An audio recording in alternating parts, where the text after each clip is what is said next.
Hi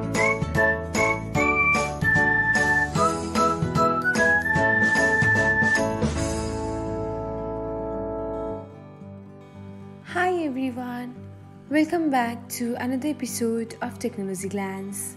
In this video, I'm going to guide you through how you can turn off notifications for mentions on Threads app. So, let's get started. Watch till the end and don't forget to subscribe to Technologyglance by hitting the subscribe button and press the bell icon so that you'll never miss another update. Without further ado, let's get started. First of all, open the Threads app on your device. Now tap on your profile icon.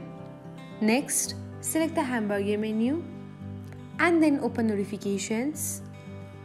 From here, tap on the Threads and replies and then select off under the mentions option, and that's it.